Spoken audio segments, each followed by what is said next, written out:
Coming to you live from Detroit, Michigan, USA. Welcome to another edition of In My House, Techno Music Show, hosted by T. Carlita, where the true stories are told and great music is played.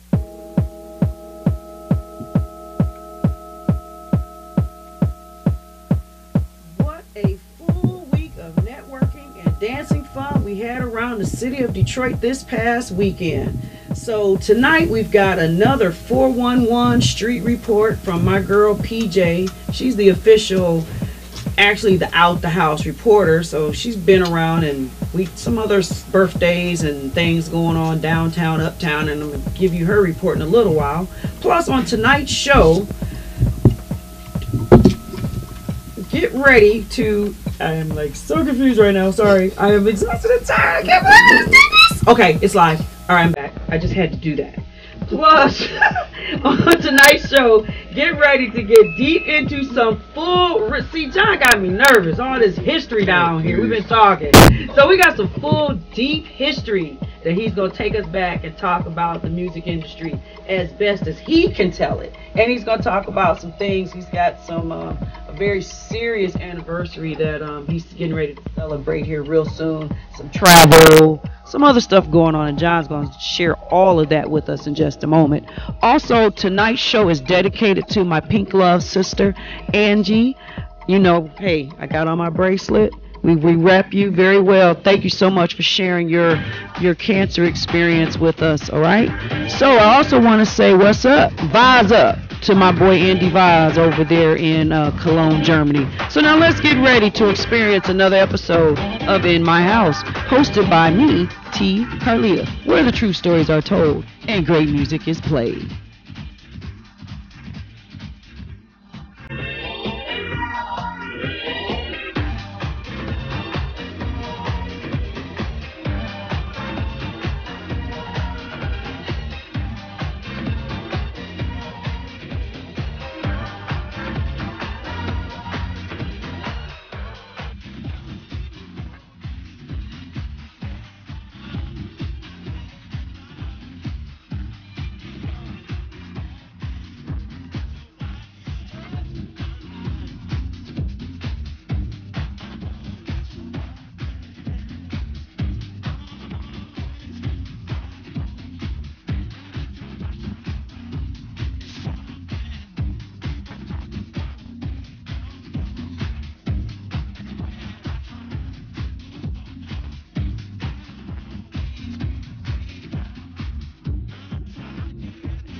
.1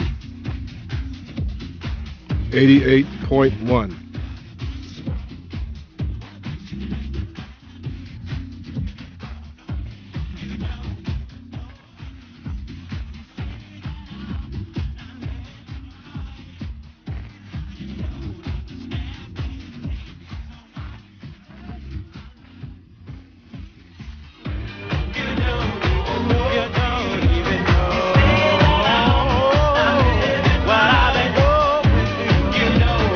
Yeah.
so low for me.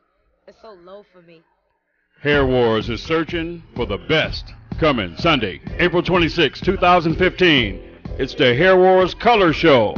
Short, long, and ridiculous.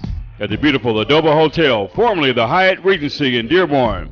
Also featuring techno and house music mixing live on stage.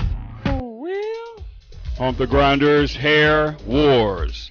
Sunday, April 26, 2015. Sponsored by Ampro. Exposing hair entertainment around the world. Who's got the Out the House 411 on what's happening in all techno and house from the streets of Detroit? Who that is? That's PJ, the reporter, giving it to us, the 411, as she reports from the streets of Detroit and wherever techno and house news is happening. So here is another edition of the Out the House report with PJ. The DJ, the house head, and us. Saturday, February the 7th, we celebrated the birthday, Earth Day, of two of Detroit's most loved, Miss Iris Cole and DJ Raybone Jones at Got Mixes, located in the city's Eastern Market District. The place, an industrial warehouse, the vibe, artistic, smooth, with a sexy, classy feel. The musical host kept us on our feet all night. DJ Create Rogers led the night with infectious beats and rhythmic melodies. Mondo Blaze brought the heat to keep the party real right. Eric Johnson, DJ Taz, and Kevin Dysart played like it was their last night on Earth. And the celebrant, Raybone Jones, hit us with 3 powerful sets as only he can. Groovy house tracks and many crowd favorites. Oh yes, everyone who is someone was there. Norm, Rick, Rhyme, the list was endless. A who's who in the community, for sure. Okay, let's move from this spot to another one of Detroit's historical hotspots, where DJ Reggie Reg TM held it down all night at the New Minjo's Complex for the first of a quarterly Our House event. Yep, the party was quite the diverse spot to be for sure. Reminded me of an old school dress to sweat party. Reg was giving it to the packed to capacity dance floor, from old school funk to classic techno and house jams, and even a little bit of Detroit's famous ghetto tech. Yes, the streets are talking and the people danced. Until next time, this report is coming to you from your girl, PJ, keeping up with the 411 of everything techno and house in the city of Detroit. This show is dedicated to our pink love sister friend, Angela Patillo. Thank you, thank you, thank you for sharing your pink love experience with us all. We love you, we appreciate you, and pink love to you forever and always. I love you, Angela, and thank you for sharing your pink love with us all.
Well, all right, Jammin' John.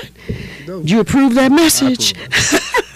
Give a big sweet shout out to Angie. Say hi to Angie, man. Angie Patillo, how are you? This show is for you. Yes, yes. All right, John. What's happening? Everything. I know it's kind of cold and slickery outside. Are you ready for all this to go away now? I can't wait. I'm sick of it. I was hoping it didn't snow at all this winter. Oh, me After too. we got last year. Oh yeah, I thought we had enough snow to last us a lifetime. Right. So look, let's get into some history, because me and you about to rap for a while. See, I know you know a lot of stuff before a lot of stuff was a lot of stuff. At least that's the word on the street. Is it? Oh, okay. At least according to 15,000 plus, you got a lot of friends in social media. Did you know that? No, I didn't know I had that many. Yeah, I mean, literally, I put that up, I want to say probably, I want to think about midnight or so. Mm-hmm. And I mean, literally, I was watching the numbers, and it's like well over 15,000, like almost 16,000 people have seen your face today. Makes me feel really good. You are popular. Well, you've been around for a while. So let's get into a little bit of let's go to the biography part. How long have you really been doing this thing called music? Well, if we talk about professionally versus Bedroom, bathroom. getting myself together and practicing how to mix, I would say professionally probably 30 years. Wow. Okay. Probably. Yeah, 27, 30, something like that. Something yes. like that. Okay. Wow. Because actually I didn't really consider myself a professional until I started working at Cheeks. Okay. And that's when I blossomed. Mm-hmm. And I think it was because it was such a diverse crowd and the type of music that was out at that time, it really made me kind of like develop my skills. Mm-hmm. So. Mm-hmm. So speaking of Cheeks, we were talking before we went live on the air, and you were really running down some Cheeks history. Mm-hmm. So kind of like take us, because that was like the spot. Yes, it was. Back in the day. Seriously. In the 80s. Yes, In the 80s, yes. And a lot of people don't know the background history right. that you were sharing with me. So can you kind of share that? Sure. Cheeks, I guess it came out in 1983, 84. Okay. But at that time, Cheeks was a predominantly white crowd, and the customers came from the suburbs, even though it was on 8 Mile and Schaefer, which was really weird. And it was an upscale crowd. Mm-hmm. There was an attorney who was one of the owners who would pick and choose people to come in, sort of like what Studio 54 did in New York, but on a much smaller scale in Detroit, of course. And everybody, some people were turned away, but that's what made the club more popular because everybody wanted to come. Right. Just to see if they could get in. Right. I'm getting so in. It was a very successful club. At that time, of course, it was a, upscale, primarily white, and eventually, well, they also had a minority partner, Larry Harrison, who was just invested. And when Cheeks, the owners of Cheeks, decided to move out of Detroit to another club in Pontiac, Larry Harrison and Marshall Jackson became the owners of the new Cheeks, kept the name and the brand. I didn't even know they moved. Wow. Yeah, they moved to Pontiac, a club called Menage. Oh. And Menage was like a movie house. Sort of like a movie, old movie theater. Okay. So for a while, it was myself and Gary. I can't remember Gary's last name. He was the first DJ at Cheeks, and we played together until that club finally opened, and then I took over. And then the crowd sort of changed. It became, more diverse culturally, and because of the reputation, still everybody wanted to come. So it was already a hit even before people started coming in. Right. And eventually, they hired me. I think Stacey Hill came second. Okay. And we worked on weekends, Friday and Saturday. Jeff Mills was hired after us. I remember when he was hired because I was one of myself and Larry, we were he auditioned for us. Oh, wow. I had never heard of Jeff Mills. I just saw a little nerdy looking dude walking in with these records. And he said he was here to audition. And we're like, okay, go to the booth and do your stuff. And he just blew us away. He was we had never seen anybody DJ like that He was so fast. 1,000 rounds. And records flying, and our mouths just dropped to the floor. And we're like, you're higher than the spot. You want to start tonight? Yeah. So he eventually took over Wednesday night, which became a very, very, very huge night. Okay. Until he started traveling, making records and traveling. I think then Al Esther came in. But that club was, if people talk about it all the time, it's sort of like what 54 was to New York, and Cheeks was that for Detroit. Progressive music was played. Eventually, this new form of music, which was techno, which we really didn't know what it was, but we were playing because it was a different sound, and so that's how it happened. And because Cheeks was such like. It was Detroit club. You definitely knew Cheeks for sure. So when this new music came in, because we were used to, as Hump calls it, fast funk, progressive, danceable, disco, and then all of a sudden this scratchy, grindy sound came in. Techno. Yeah. So how were you able to make that? But the thing about it, early Detroit techno had soul. True. So that made it different, and it was a little faster than progressive music, but if you knew what you're doing, you could mix it, and I think I knew what I was doing. So it was like it only appealed to a certain crowd, and that particular crowd at that time coming to Cheeks was open to almost anything as long as it was good. The music was good, and the DJ could take you where you wanted them to go. Could take the people where you wanted them to go. Yeah. So it wasn't that difficult. But it was a new sound. It was an underground sound, but everybody loved it immediately. So what do you think is missing in some of today's clubs? Why are today's clubs not getting that super wow factor like Cheeks and even Studio 54 we had here? Right, that was during the disco era, right? Studio 54. Yeah, times have changed. I mean, Detroit, to me, the club scene is different. At one time, we had clubs. You go to a different club every week, and sometimes you can go to 3 and 4 or 5 different clubs in one night. Yeah. I think music changed. Videos came out. Radio was very, very, very strong. It attracts people. Hip hop really, did it in. Yeah. Well, nothing to do with it, but it was very, very popular. Everybody loved it. So, right. If a club wasn't doing well, then the owners might change the format to a sound that would attract more people. So, so I think that was one of the reasons, even though there was still an underground crowd here that was still going out, but you had to know where to go. Right. So at one point in time, everybody knew Cheeks was there, the lady or whatever, and you knew where to go. I think you almost have to know where to go today too. Probably, I'm sure some little hamlet joints all over the place. We always have those.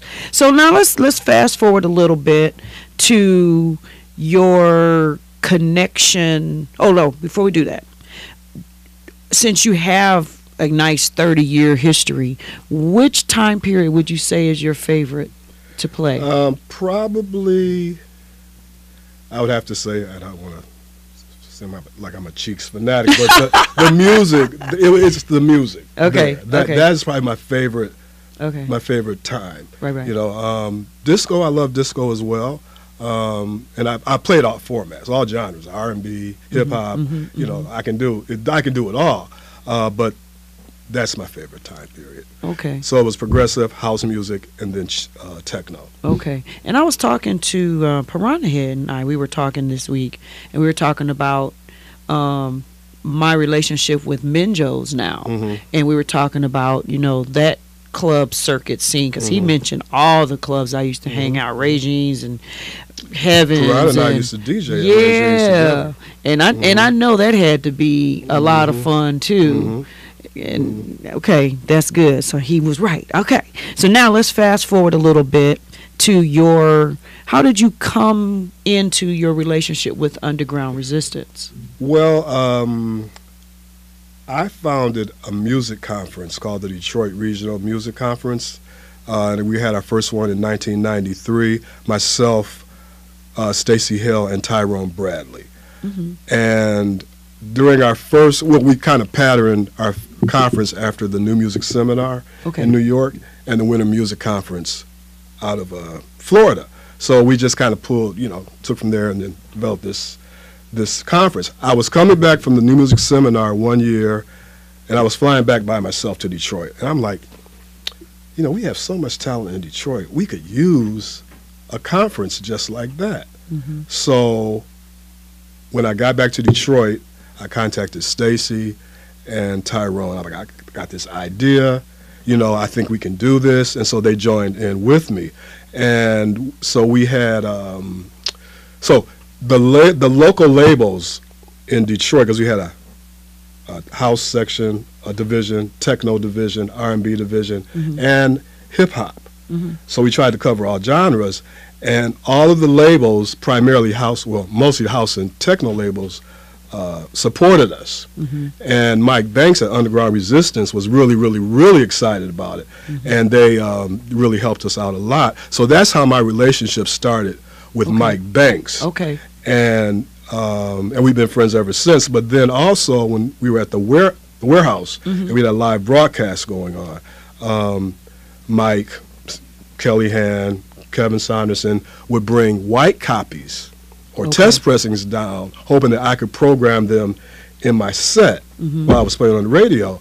And I did, as much as I could, because we did have it was WJLB, you had to follow the radio programmers' rules, but I did as much as I could. So Mike has always said, John, he said, I've never forgotten what you did for us, because you helped to expose our music in Detroit when a lot of stations weren't really playing it, unless it was on a mix show.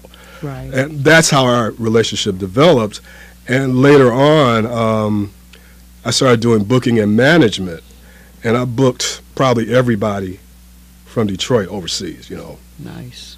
I mean, Underground Resistance, Kevin, Derek May, Juan Atkins, DJ Assault, DJ Godfather, Stacy Pullen, Kelly Hand, Stacy, I said that. So my relationship was cemented more with Mike, and eventually I was asked to join Underground Resistance. Nice. So when I at that particular point in time, I was still doing booking and management as well for them. Okay. And then just started producing and blah, blah, blah, blah, the rest is history. And there you are, and you are still there and getting ready to dust the furniture pretty soon, right? Getting ready for the international movement. It's now what, I was down there this past year, and I come down there on a regular basis just to visit, because me and Mike, we're like, that's mm-hmm. my brother. Mm-hmm. And seeing from every day going down to the building, mm-hmm. and then all of a sudden it turns into submerge. It's like, wow, what is that? How do you interact with that many people on that big of a scale on a regular basis? Like, what do you mean, like during movement? Yeah, during movement. Because you get used to it. Because we're so busy, because we have people coming in from all over the world. In particular, because we're techno fans, and for a lot of techno fans, our building Submerge is like Mecca, because it's the only building you can go into in Detroit where you can get the vibe. That, yeah. And the music is still being made there. We have a record store there. We have a techno museum mm-hmm. there. I have actually seen people come in and start crying. Yeah. Or people standing up against the wall and they can't move because they can't believe we're in Detroit. First of all, where techno was created, and they're just overwhelmed. So it's really, really a good feeling. I meet a lot of people. Last year, I met we'll talk about Backpack, Brian Hervieux from France, Paris, France. I interviewed him on the couch down there. Right, I remember. Yes. Brian, you were, Mm-hmm. And I interviewed him, and the one thing he said, it was his first time in there, and he says he got goosebumps, and he said it felt like he was in a church. Mm-hmm. It was amazing to him, and I hear a lot of, it's like, wow. And we at home. Right, but a lot of people, it's just a different experience for people. Yes, it is. Because techno in Detroit, and even maybe the United States is not as huge as it is overseas. You can go to any other country, and techno is like bam, you know. So it's getting better, but we get a lot of people from all over the world, but not only during movement, throughout the year. I know. So it's always a lot of interviewers, busy. A lot of people want to do documentaries. about Detroit, about the history of Detroit techno, and I also conduct a lot of the tours, and I have to give people the accurate history, Right. because we don't want our founders to be written out of history. That's because right. a lot of people don't know that techno was created by 4 black men. That's and right. primarily Juan Atkins, who was the godfather. So it's important that people know that, because they come in and they don't know. They don't. And then just to even talk about, educate them about the city of Detroit, because they come here with preconceived notions. Oh yeah. That they can't, don't go out after dark. My friends told me I was crazy. Don't go to, you're going to get killed. That type of thing. So I have to dispel a lot of myths. Now, things can happen anywhere. Oh yeah. And I'm not saying that won't happen. Right. But it doesn't happen all the time. Oh, yeah. But yeah, they do.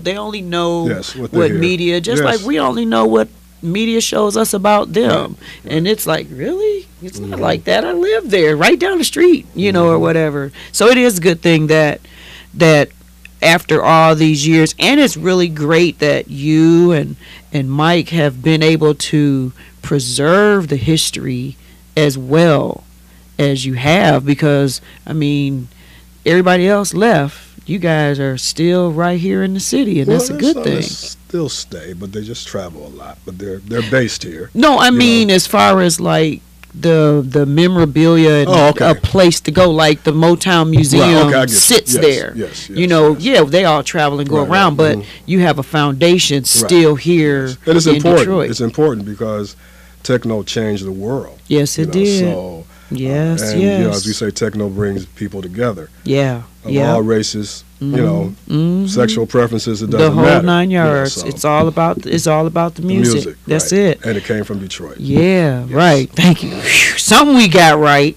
So I want to ask you a question too about let me see, was it last year for the city, what's it called? Let me get it right. City Entertainment Commission. Oh, the Detroit Entertainment Thank Commission. you. I want to get it right. Yes. So how does that play into the entertainment? Because a lot of people want to know, what is it and what do they do? I get this question all the time. I say, well, you know what? I'm going to ask because you're there. Yeah, I was appointed last year. Yes, last to the year. Entertainment Commission. And there's like maybe 10 different cities that have commissions. New York, Chicago, Nashville, a few others. And they do different things, but for us, our job is to advise City Council on anything pertaining to music that comes to the city of Detroit, or also to educate people if they want to know how to start a record label or a club, to teach them the proper channels to go through, what licenses you have to have, that type of thing. We evaluate, for instance, let's just take the auto show. And since it's an international event and they have all the cars at Cobo Hall, but why can't we put a car in a business downtown that can hold a car? So it would be throughout, downtown or wherever, not only in Cobo Hall but around, things like that. Right. So new ideas, and basically to evaluate and to appraise different groups on entertainment. All right. Well, that's good to know that, because people ask all the time. I say, well, you know what I'm going to ask tonight? Yeah, and it's evolving, because the commission was started, I think, maybe 4 or 5 years ago, because it took a while. Wasn't Carl Craig on Carl one Craig of the was, originals? yes. Yeah. Greg Reed. Yep, Greg who was Reed. actually the very first. Okay. Chuck Bennett, a few other people. Few people, yeah. Okay. Tom Shana for the Rooster Tail. Right. Okay, that's good. So let's talk about let's move in through summertime in the city, and the Backpack Music Festival. Yes. We're actually having our 10th anniversary this year. It's been 10 years. Wow. Wow. The SCP Backpack Music Festival, which is a fundraiser basically, because we supply backpacks and school supplies to some schools, adoption agencies, homeless shelters, and we also work with the U of M Transplant Center for Kids. And every year we go to their camp. They go to a two-week camp, I think it is. And they're on so much medication, so we give them these new backpacks that they can take their medication around when Oh, wow. and they're just so grateful and thankful, you know. So it's really an overwhelming experience, you I'm know. sure. And so we do that, and we have this year. Well, it's July 11th this year, and we have one of our new partners is Michigan State University's School of Music, which is right on Woodward. Okay. So our festival will actually be there this year, inside and outside. Nice. And we have a kids stage where we'll feature kids dancing, playing instruments, DJing, Okay. that type of thing, and along with a lot of other DJs, vendors. It's just a good time Yeah, to for sure. to come for out, sure. and also workshops, and it's a family oriented event. Yep. 10 years, and the DJs in Detroit have been very, very, very supportive of our festival from day one. That's good. So, well, and congratulations. special shout on out to that. everybody who supported us. For sure, for Yes. sure, for sure. Now you're coming up on a 1-year anniversary, Yes, I am. and share with the listening audience what the anniversary is for those that don't know. Yes, about a year ago on February 21st, 2014, I'll never forget it, I had a kidney transplant, a successful kidney transplant, and I'm celebrating 1 year next week. I was on dialysis for 10 years, which a lot of people didn't even know I was on dialysis. I was able to continue to do a lot of things that I was, that I could do before. I did have some challenges, but not as many as a lot of other people that I knew or saw. And one thing about any disease, you have to follow the doctor's rules and orders. If they tell you to take your medication, take it.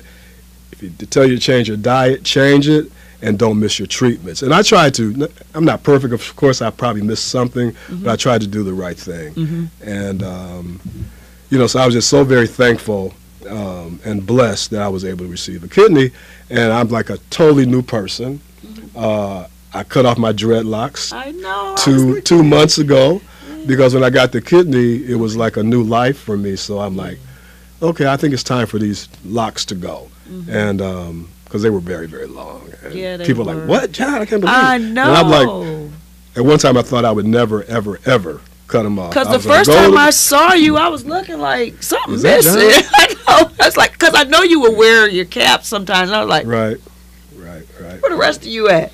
Yeah. Okay. So it's important, and especially for men, Yeah. if something is wrong, go to the doctor, get it checked out. Because I know when I was having symptoms, I didn't know what it was. But I'm like, this too shall pass, but it got the best of me, and I was going to a gig one night, and it took me, I was so fatigued, it took me like an hour to get from one side of the room to the other side of the room to go out the door. And I got all my records and stuff put in the car, and something told me to drive to my parents' house, and it was God who did it. And I went to the door. My father answered the door. He said, "What's wrong with you?" Because I said, "I don't know. I don't feel right." But it didn't hurt. It didn't hurt, but I knew something was wrong. So he took me to the ER, and I was able to give him the symptoms of what I was experiencing. But that night, they had to put me on dialysis immediately, and I found out later on, had I not come that night, I probably would have died. So I'm very, very blessed and very thankful. Yeah, me too. DJ Disc, he was on here a couple of weeks ago sharing a very similar story. We work and we move and we work and we move, and then, we just push past tired. Tired Right. is not going to stop me from Right. doing what I'm doing. And I thought I was you tired get because I was working- had been working so yeah, much. yeah. DJing 3-4 nights a week and not Yes, then doing a regular yes. job as well, or at Submerged doing this and Right. doing that. And I just thought I was tired. Then when you get laid out, boy, woo. Well, your body will make you sit down. When Yeah, that's if something's wrong, it'll happen. That is so true. Well, I'm glad. Thank God that you are good, and All right. you're good now. Yes, and I'm excited because during my anniversary, actually, I'll be in Australia. Now let me see. You're gonna be 16 hours ahead of us, Yeah, right? Yeah. Wow. So I leave February 19th. You're gonna lose like 2 days. Yeah, that's gonna be rough, but I'm excited. I'm excited So for I you. celebrate there, and I celebrate when I get back. That's what's You know, up. so, That's awesome. yeah. So, how can people reach you, John? Well, Facebook For is sure, the best. for sure. Email. And you play at a few places too. Well, yeah, I play at Motor City Wine. Yes. I have a residency there. And there's not, like I said, there's not a whole lot of clubs in Detroit right now, so I do guest spots primarily. And I'm now, since I have a kidney, I want to play a lot more in Detroit, but also continue doing traveling as well. Okay. So, you know, or it's Emerge. Come down and see our museum. Yes, please go see the museum. You will be pleasantly surprised and quite amazed at what you see if you haven't seen it yet. It's definitely, you know, you go see the Motown Museum, you got to see Submerge. It is definitely a wonderful experience, especially seeing those mother records and all. It's just, you got to go. It's just everything in there is just so amazing. And you will cry and feel chills and everything else. John, thank you so much for coming on the show. You're welcome. I appreciate Thanks you. for having me. Thank you, and best of everything to you. Stay well and pay attention to being tired, right? Oh, yeah.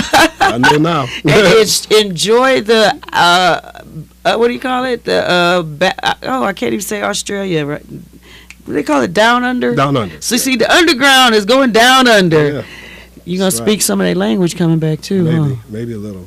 Ride the kangaroo while you're over there and Understand. take a picture. Put it on social media like everybody else Ride does. a kangaroo? I'm just kidding. Okay. Now that would be a miracle, wouldn't it? All right, John. Now we're going to listen to, I got a little promo piece here. I'm going to play another one of your songs coming up. All We Need. That's what another one I dug up. You know, YouTube is a beautiful thing. I don't have to ask y'all to send me music no more. I just go find something. So we're going to listen at that, and then I'm going to be back in a few to close out the show for the evening. Thank you, John. You're quite welcome, Thank you ma'am. Thanks for so having me. much. We did it.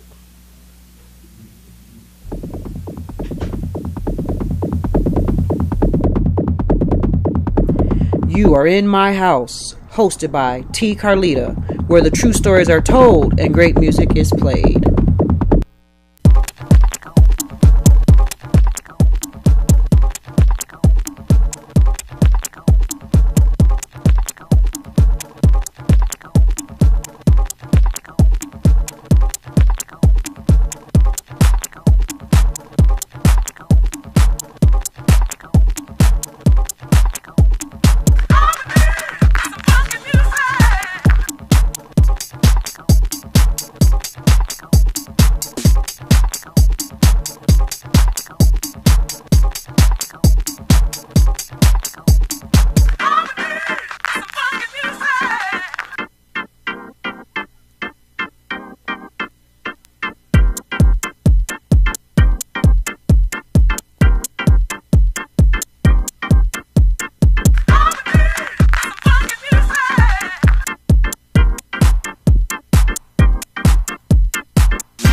Live from Detroit, Michigan, USA.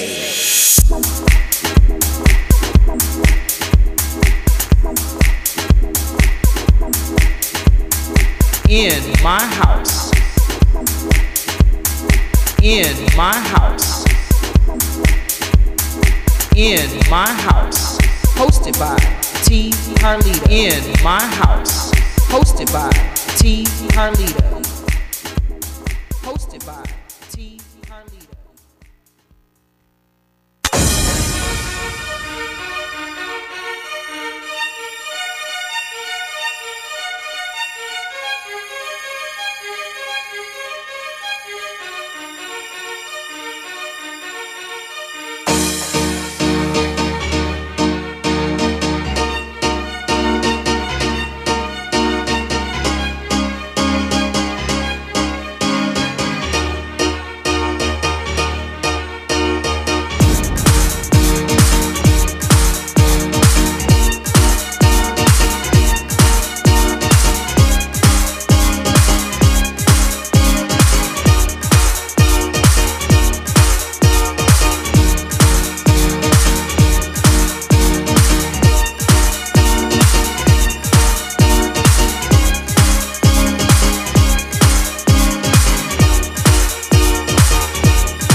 Well, that is our show for tonight, and thank you again to Jam and John Collins. We got to have him come back and talk about the jamming part, huh? Thank you, John, for coming on tonight.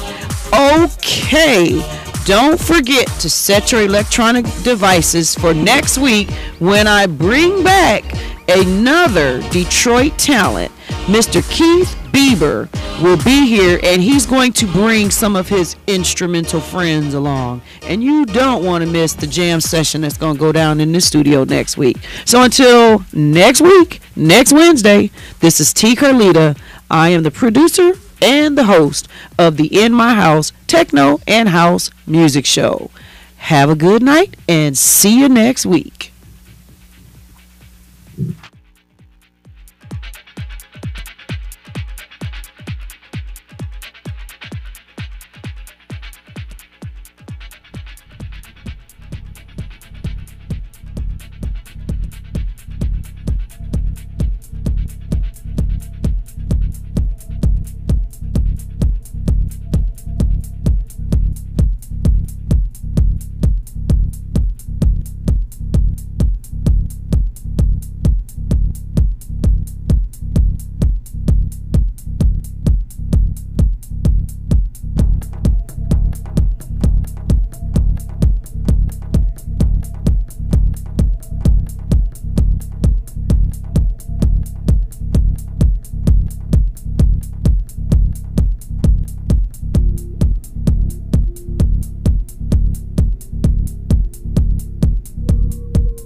come a time in your life when you will ask yourself a series of questions.